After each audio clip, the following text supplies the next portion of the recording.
Looking into the rape and murder of a 20-year-old autistic woman. They say an MS-13 gang member did it. Kayla Hamilton of Maryland, you see her there, suffered mightily before she died. Congressman Jim Jordan and Tom McClintock demanding answers from DHS and HHS. They wrote a letter. Quote, the Biden administration's open border policies have created vulnerabilities that criminal aliens and gang members exploit to the detriment of American citizens, end quote. The lawmakers also note the suspect, a 17-year-old, was arrested last March when crossing the border, but was then released to the custody of his aunt in Maryland. All this comes as House Republicans appear to be building a case to impeach DHS Secretary Alejandro Mayorkas for his alleged dereliction of duty. Republican Congressman Clay Higgins of Louisiana laid out a list of charges that could be filed against Mayorkas. I know Secretary Mayorkas is watching this. This committee is going to lay out the case against you, sir. If I could arrest you for violations of Louisiana revised statutes, I would. I'm going to see to it that you have plenty of time in the course of your remaining life to remember the names of the 200,000 Americans who are dead because of fentanyl coming across a border that you have blown wide open. Power panel now. Lee Zeldin, former Long Island congressman and New York governor candidate.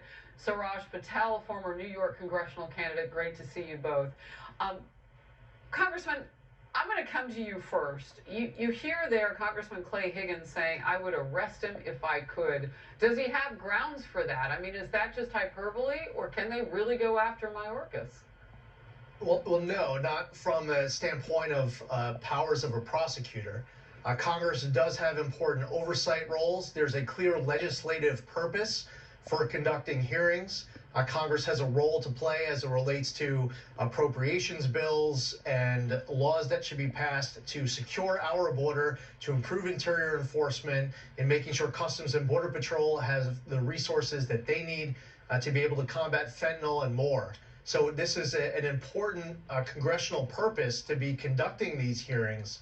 But no, I served 8 years in the House of Representatives, and at no point did I or any of my colleagues get handed that power of prosecutor.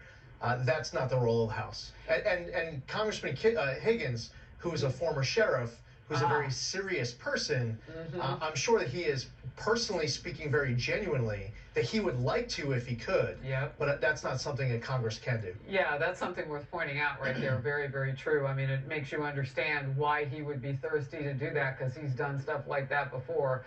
And potentially knows what he thinks is a criminal when he sees one. How much trouble, Suraj Patel, is Mayorkas in politically right now? And you don't typically think of his position to be political, but some of what he's done is only described that way by saying that patrol agents were whipping people when they weren't, and clearly that's been proven that they weren't. I mean, it's a lot. Well, look, I mean, Secretary Mayorkas has, done an unprecedented surge of border agents and asked for funding for resettlement.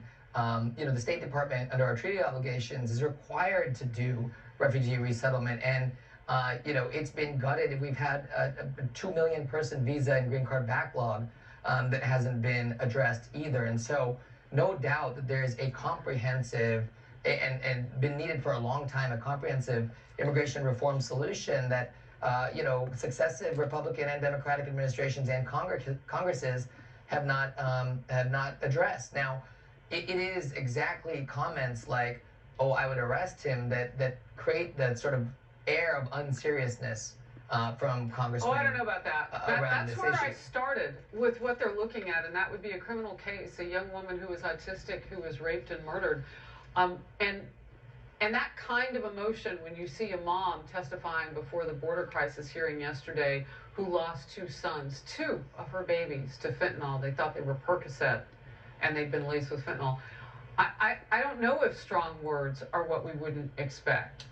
I mean, it's the actions that have been taken that elicit such pain. Well, certainly you and I can, and the rest of us can be incredibly sad and angry. You have a serious body in the House of Representatives that has the role and the possibility to write a bill and actually pass it with seriousness. And I think it just takes away from that. When a congressman is throwing out arresting federal officials, it'd be like, arresting federal officials during the Trump administration for any border crossings, which surged then too. We're in a historic position right now. 1 million people have come over, encounters 1 million of them since the beginning of the fiscal year, October 1st. We're far ahead of where we were last year. So I don't want to get this twisted and whataboutism and what's happened in the past. Our present and our future is really critical right now. Lee Zeldin, last word on this, and then let's get to the next. Well, what's interesting, you have the House of Representatives, 435 members come from blue districts and purple districts and red districts.